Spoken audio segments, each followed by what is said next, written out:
Hindi man lang niya babanggitin dito, ito'y panahon pa ni Duterte. Proyekto po ito ni BP Sara. Oy, excuse me po. Ha? Ah, makikipag-deal ba ang China kay Bongbong? Hindi, yung totoo lang. Huwag nga tayo maglokohan.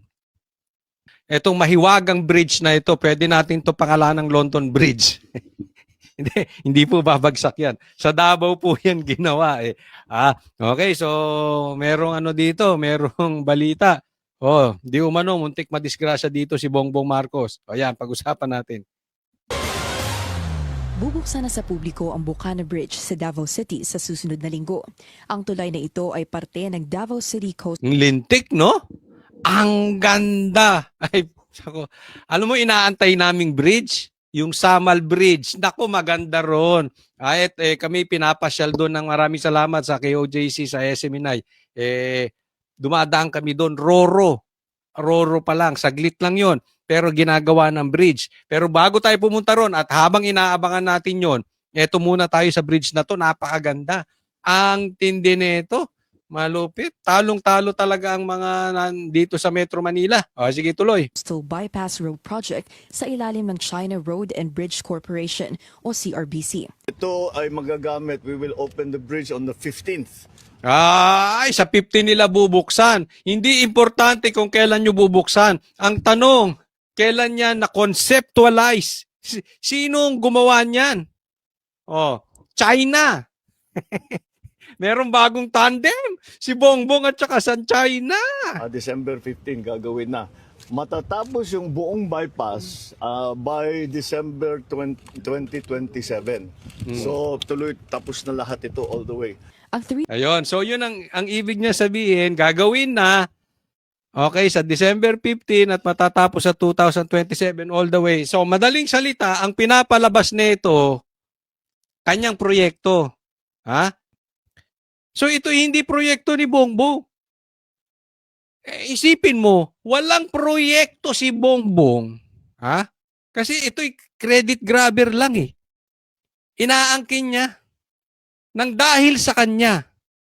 Kaya ito matatapos. Hindi, kahit wala ka, kahit hindi ka nabuhay sa Pilipinas, Bongbong Marcos, tapos yan. Ang punto dito, wala kang proyektong ganyan, tapos bigla-bigla, sa Davao merong proyekto ka? Sa buong Pilipinas, wala kang ganyan eh. Sino maniniwala na kaisa-isa mong proyekto na ganyang kaganda, na bridge, na infrastructure, sa Davao mo pa gagawin? Naku, wag tayong maglokohan. So, ang one and only project mo, sa Davao pa? Bongbong, talagang yung utak mo sunog na. Huwag nyo nga kaming niloloko, Bongbong Marcos. 3.1 billion peso project na ito mula sa Official Development Assistance Fund ng China ay may 4 na lanes at may haba na halos 500 kilometro. Yan 500 kilometro. 500 kilometers. Matindi ang proyekto na yan. Huwag na natin paglayo-layuin eh. Hindi po arok ni Bongbong Marcos yung ganyang klaseng proyekto.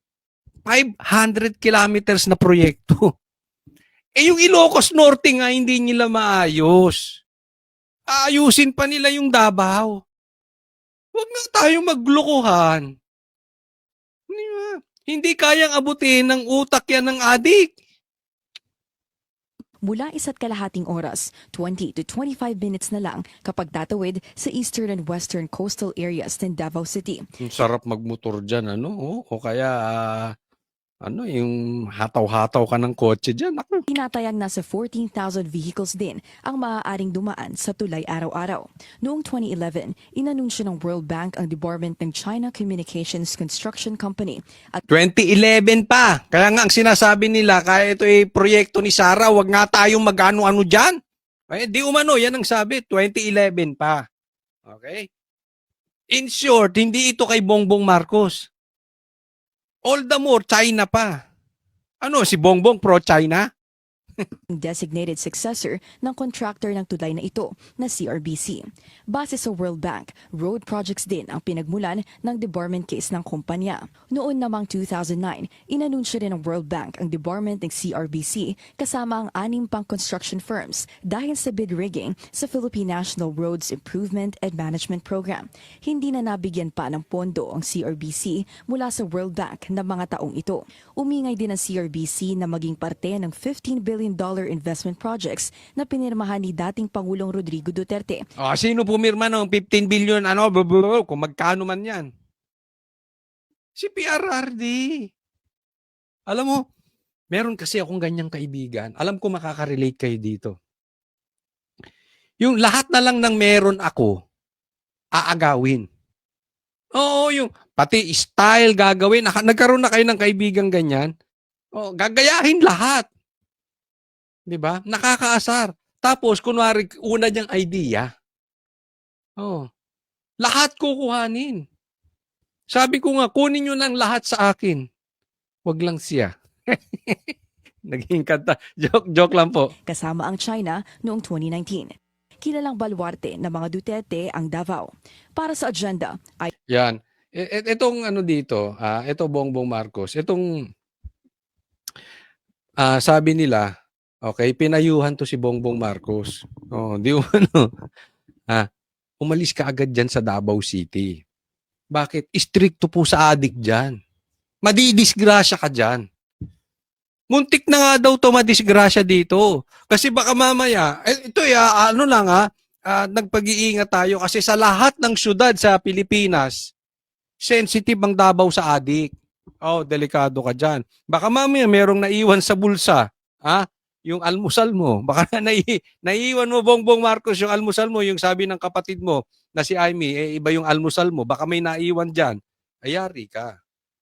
Madidisgrasya ka dyan. Oo. Kaya mag-iingat ka ng punta-punta sa Davao. Delikado. Medyo yung damit mo, papalaban mo ng maayos. Ang masama nito, ito. Baka may nalaglag na buhok. Si Bongbong dyan. Maraming nag-aabang. Gustong-gustong kuhanin yung buhok nito si Bongbong Marcos. Kaya dapat, Bongbong, nagsombrero ka. Nagtingin-tingin ka ba sa paligid? Kung may nakita kang baka may sniper dyan. Mukha pa naman yung buhok mo, naglalagas na.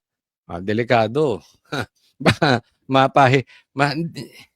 Mapa-hair follicle ka dyan. Wag. Of all places in the Philippines, wag mong lolokohin ang Davao patungkol sa drugs. Delikado ka dyan.